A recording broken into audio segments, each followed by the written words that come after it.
Salut, bienvenue dans mon atelier, pouce qui traîne sur le canapé. Aujourd'hui je vais te parler du filament que j'utilise avec mon imprimante 3D, le filament PLA de 1,75 mm d'épaisseur de chez Everyone.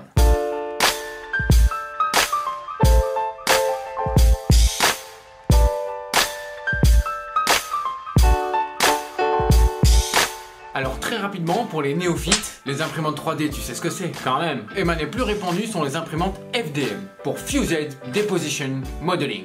Elles utilisent des filaments de plastique nécessaires à la fabrication des objets. C'est d'ailleurs la seule matière première nécessaire à ce procédé. Alors s'il n'y a pas de filament, ça marche pas. C'est une technique qui consiste à faire fondre ce filament qui est dans mon cas du PLA pour polylactique acide ou acide polylactique en français. Un thermoplastique à base d'amination de maïs et de sucre. Un bioplastique quoi. Il est expulsé à travers un extrudeur, un zigouigoui, chauffé à une température variant entre 160 et 400 degrés. Le fil est ensuite déposé sur un plateau de bas en haut par la machine suivant un code ou une trame pour fabriquer l'objet choisi. Ça va, t'as suivi, du coup on peut passer à la suite.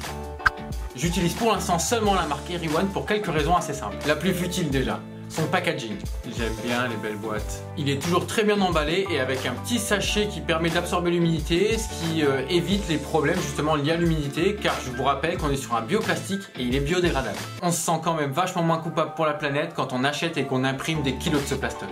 Ensuite, une fois ouvert, il garde une qualité optimale pendant longtemps. Plus longtemps que tous ceux que j'ai déjà utilisés, même à l'air libre. Pour te dire, je n'ai jamais remarqué de baisse de qualité avec ce filament, même avec mes plus vieilles bobines. Ce qui est un vrai avantage. Toutes les couleurs proposées par le fabricant sont belles et toutes les layers, les couches fusionnent parfaitement.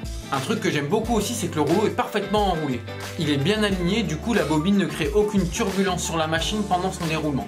Et donc pendant l'impression. Pas de vibration, pas de blocage intempestif. Ce qui est plutôt cool aussi, on a l'esprit tout de suite plus tranquille. Son prix est aux alentours de 20 € le kilo, soit une bobine, chez la plupart des vendeurs sur le net, ce qui est plutôt dans la moyenne par rapport aux autres filaments sur le marché, mais avec un petit côté qualitatif en plus quand même. Ce genre de bobine vaut habituellement une trentaine d'euros, alors celle-ci est à 20, ce qui fait que c'est mon achat principal aujourd'hui en termes d'utilisation de ma machine. Voilà pourquoi je t'en parle aujourd'hui, c'est aussi parce que c'est un bon plan, parce que j'ai pas trouvé beaucoup de vidéos FR sur le sujet, sur cette marque, et aussi parce que j'ai reçu ce colis tout bien emballé hier. Par contre, si t'as mieux, tu peux le dire plus bas. Hein.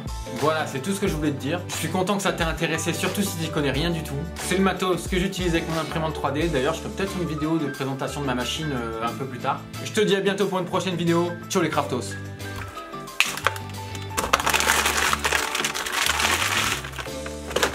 So, あなたはまだ加入者ではありません。